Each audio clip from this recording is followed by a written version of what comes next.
तो hello friends, जैसा कि हमने पिछले वीडियो में आप सभी को प्रेजेंट इंडेफिनिट टेंस बताया था, तो आज दूसरा वीडियो बना है जिसमें हम प्रेजेंट कंटीन्यूअस टेंस को देखेंगे। पिछले वीडियो अगर आपने लेक्चर 1 नहीं देखा है तो प्रेजेंट इंडेफिनिट टेंस को देखने के लिए डिस्क्रिप्शन में दिए गए लिंक को देखें। डिस्क्रिप्शन में लिंक दिया गया है प्रेजेंट इंडेफिनिट टेंस का। यहाँ पर प्रेजेंट कंटीन्यूअस टेंस से शुरू हो रहा है। प्रेजेंट इंडेफिनिट टेंस को देखने के लिए डिस्क्रिप्शन में दिए गए लिंक से वीडियो को देखें। तो प्रेजेंट कंटीन्यूअस टेंस आज हम शुरू करेंगे। प्रेजेंट कंटीन्यूअस टेंस, तो सबसे पहले जैसे हमने प्रेजेंट इंडेफिनिट टेंस का पहचान देखा था, उसी तरह यहाँ पर भी इसको पहचानने का तरीका पहले देखेंगे। हिंदी वाक्यों में लिखा होगा तो कैसे पहचानेंगे। टेंस, प्रेजेंट कंटीन्यूअस टेंस पहचान, हिंदी वाक्यों के अंत में ये टेंस अगर होगा तो उसके हिंदी वाक्यों के अंत में क्रिया के साथ रहा है, रही है, रहे हैं, रहा हूँ, रहे हो आदि शब्द आते हैं। तो यहाँ पर कार्य का शुरू रहना पाया जाता है। यहाँ पर कार्य जारी रहेगा, मतलब चलता रहेगा। इस तरह के सेंटेंस होंगे और पीछे क्रिया के साथ, क्रिया मतलब वर्ब के साथ रहा है, रही है, रहे हैं, रहा हूँ, ये सब लगे होंगे हिंदी वाक्यों में। हिंदी वाक्यों के पहचानने का तरीका हमने देख लिया कि क्रिया के साथ पीछे अगर रहा है, रही है, रहे हैं, रहा हूँ, ये सब लगा रहेगा तो क्या होगा, present continuous tense. Present continuous की पहचान हमने देख ली है। अब हम एग्जाम्पल देखते हैं। शेर जंगल में दहाड़ रहा है। दहाड़ना क्या है, वर्ब, क्योंकि ये क्रिया है, क्रिया वर्ब। तो दहाड़ना वर्ब है और दहाड़ना के साथ वर्ब के साथ रहा है लगा है, तो ये क्या हो गया, प्रेजेंट कंटीन्यूअस। प्रेजेंट कंटीन्यूअस हमने जान लिया। अब इसको इंग्लिश में ट्रांसलेट करने का रूल, इंग्लिश में इसे कैसे ट्रांसलेट करेंगे। तो अफर्मेटिव सेंटेंस के लिए आप सब अगर सेंटेंस को पहचानना नहीं जानते, जैसे अफर्मेटिव, इंट्रोगेटिव, निगेटिव, तो आप कमेंट में बताइए, हम उसका भी वीडियो बना देंगे। तो जैसे अफर्मेटिव सेंटेंस के लिए रूल होगा सब्जेक्ट प्लस इज, एम या आर प्लस वर्ब की first form plus ING plus object. Verb के साथ आईएनजी इसमें लगेगा। प्रेजेंट कंटीन्यूअस टेंस में वर्ब के साथ आईएनजी लगेगा। इसमें इज, एम, आर, इज लगता है सिंगुलर सब्जेक्ट के लिए, एम आई के साथ लगता है एम, और आर बहुवचन कर्ता के साथ, प्लूरल सब्जेक्ट के साथ। तो यहाँ पर शेर जंगल में दहाड़ रहा है, ये हमारा अफर्मेटिव सेंटेंस है। तो इसको हम ट्रांसलेट करना सीखेंगे अफर्मेटिव सेंटेंस को। तो इसको ट्रांसलेट कैसे करेंगे, शेर जंगल में दहाड़ रहा है, तो यहाँ पर सब्जेक्ट है शेर, कर्ता शेर है। यहाँ पर शेर तो दहाड़ रहा है, तो यहाँ पर सब्जेक्ट शेर, जंगल में ऑब्जेक्ट हो जाएगा, और दहाड़ना क्या है, वर्ब। तो हम सबसे पहले सब्जेक्ट लिखेंगे, सब्जेक्ट है शेर, शेर की इंग्लिश लायन, फिर इज, एम या आर। तो यहाँ पर शेर जंगल में दहाड़ रहा है, अगर रहे हैं होता तो यहाँ पर प्लूरल होता, यहाँ पर रहा है मतलब एक शेर है, तो इसका मतलब इज लगेगा। तो लायन इज वर्ब की फर्स्ट फॉर्म, यहाँ पर वर्ब है, वर्ब की जो कि तीन फॉर्म होती हैं, तो यहाँ पर फर्स्ट फॉर्म लगेगा। वर्ब है दहाड़ना, दहाड़ना का क्या होता है English, roar, ROAR, roar means दहाड़ना, और आईएनजी लगेगा क्योंकि कंटीन्यूअस में आईएनजी लगता है वर्ब के साथ, तो ROAR ING पीछे लग जाएगा, रोअरिंग, लायन इज रोअरिंग। फिर ऑब्जेक्ट है जंगल में, in the forest, FOREST, in the forest. तो द लायन, यहाँ पर द भी लगा सकते हैं, the lion is roaring in the forest. अब हम देखते हैं अगला रूल निगेटिव सेंटेंस के लिए। सेंटेंस आप पहचानना जानते होंगे। तो हम निगेटिव सेंटेंस के लिए यहाँ पर रूल है सब्जेक्ट प्लस इज एम या are plus not plus verb की first form plus ING plus object. Subject is am या आर, इन तीनों में से एक ही लगेगा। इज एम या फिर आर में से तीन में से एक ही लगेगा। सिंगुलर के लिए इज, प्लूरल के लिए आर और आई के साथ एम लगेगा। तो यहाँ पर हम एक एग्जाम्पल लेकर देखते हैं। वे मछलियाँ नहीं पकड़ रहे हैं। वे मछलियाँ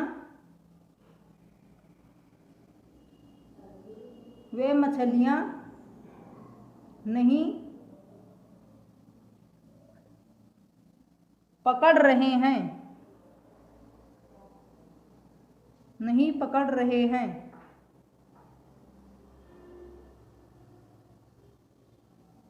पूर्ण विराम। तो इसकी इंग्लिश ट्रांसलेशन, तो यहाँ पर सबसे पहले सब्जेक्ट यहाँ पर है वे का इंग्लिश दे हो जाएगा, दे। और यहाँ पर रूल के हिसाब से निगेटिव है। निगेटिव हमने कैसे पहचाना सेंटेंस को, क्योंकि यहाँ पर नहीं लगा है इसलिए निगेटिव सेंटेंस है। तो निगेटिव का रूल देखते हैं। निगेटिव के रूल में है सब्जेक्ट इज एम या आर, नॉट वर्ब की फर्स्ट फॉर्म आईएनजी ऑब्जेक्ट। दे के साथ लगेगा जो कि प्लूरल है आर, फिर नॉट, रूल में है नॉट, प्लस वर्ब लगेगा। प्लस नहीं लगा यहाँ पर। वर्ब क्या है, पकड़ना क्या है, वर्ब है, पकड़ रहा है। तो इसकी हो जाएगी कैचिंग, कैच, CATCH, कैच मतलब पकड़ना। ING लगाना है वर्ब के साथ, तो CATCHING, कैचिंग। फिर यहाँ पर मछलियाँ हैं इसलिए यहाँ पर फिश, FISH। तो they are not catching fish. यहाँ पर फिशेस नहीं होगा क्योंकि फिश की प्लूरल भी फिश ही होती है।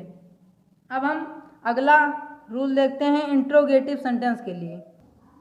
अब हम अगला सेंटेंस देखते हैं इंट्रोगेटिव सेंटेंस क्या से शुरू। इंट्रोगेटिव सेंटेंस में जो सेंटेंस क्या से शुरू होगा उसके लिए रूल है इज, एम या आर, इन तीनों में से एक लगेगा। फिर सब्जेक्ट, फिर वर्ब की फर्स्ट फॉर्म ING ऑब्जेक्ट। यहाँ पर पहला एग्जांपल देखते हैं। क्या हम स्वर्ग जा रहे हैं। क्या हम स्वर्ग जा रहे हैं। यहाँ पर क्वेश्चन मार्क लगेगा क्योंकि इंट्रोगेटिव है। इंट्रोगेटिव मतलब प्रश्नवाचक। तो यहाँ पर क्या हम स्वर्ग जा रहे हैं, क्या से शुरू सेंटेंस के लिए ये रूल है। तो क्या से शुरू है इसलिए यहाँ पर ये वाला रूल लगेगा इसके इंग्लिश बनाने में। तो क्या हम स्वर्ग जा रहे हैं, इसकी इंग्लिश ट्रांसलेशन होगी। पहले यहाँ पर इज, एम या आर हमने बताया था। इज लगता है सिंगुलर, ये प्लूरल के लिए, ये आई के साथ एम लगता है। तो यहाँ पर सब्जेक्ट के हिसाब से तीनों लगेगा। सब्जेक्ट यहाँ पर है हम, तो ये प्लूरल है इसलिए यहाँ पर लगेगा आर। प्लूरल मतलब बहुवचन है, हम मतलब ज़्यादा लोग हैं, एक वचन नहीं है। तो आर, फिर सब्जेक्ट, आर के बाद वी। सब्जेक्ट यहाँ पर हम है, हम की इंग्लिश हो जाएगी वी, आर वी। फिर वर्ब, सब्जेक्ट के बाद वर्ब है, वर्ब जा रहा है, जाना क्या होता है गो। फिर ING लगेगा साथ में, ING going, are we going. फिर गोइंग चूंकि हमने बताया था गो के बाद टू लगता है, हमने प्रेजेंट इंडेफिनिट में बताया था पिछले लेक्चर में, उसकी डिस्क्रिप्शन में लिंक है, आप देख सकते हैं वहाँ से। तो आर वी गोइंग टू, फिर यहाँ पर ऑब्जेक्ट लगाना है।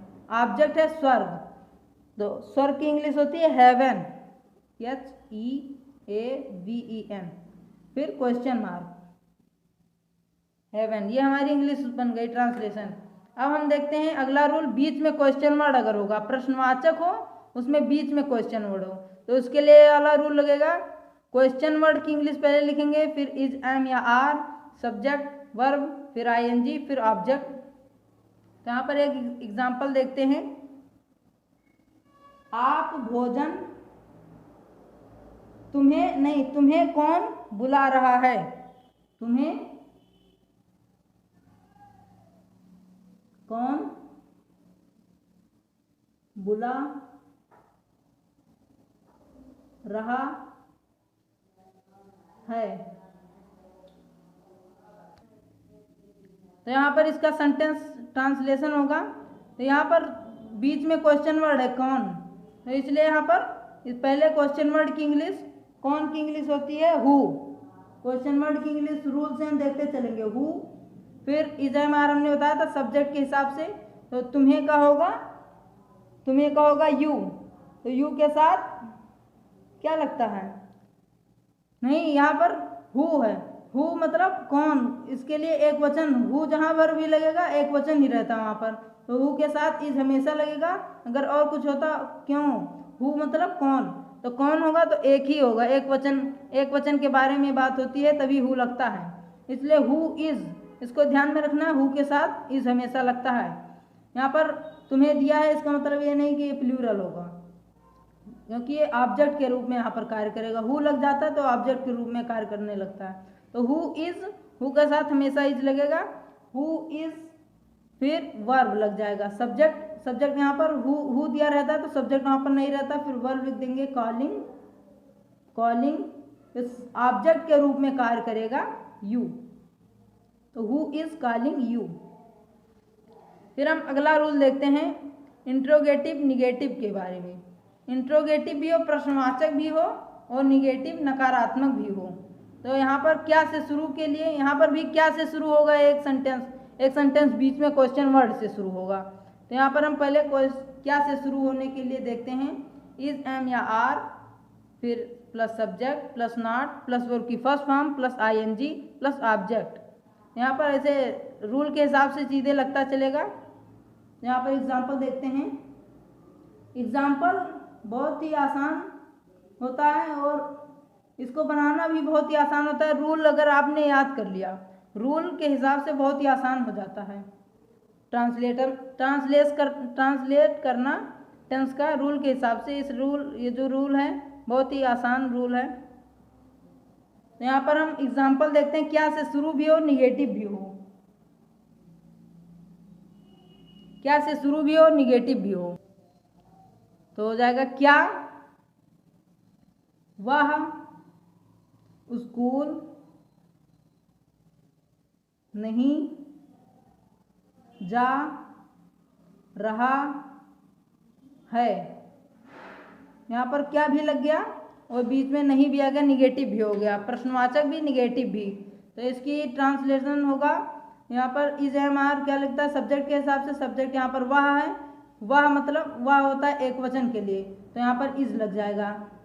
सिंगुलर के लिए इज, इसके बाद सब्जेक्ट वह है, वह की इंग्लिश ही, इज ही, फिर सब्जेक्ट के बाद नॉट, इज ही नॉट, फिर यहाँ पर वर्ब है जाना वर्ब है, तो ये जा रहा है, इसकी हो जाएगी जाना का हो जाएगा गो, फिर आईएनजी लगेगा इसलिए यहाँ पर गोइंग हो जाएगा, और गो के बाद हमेशा टू लगता है, तो going to school, SCHOOL, school question mark.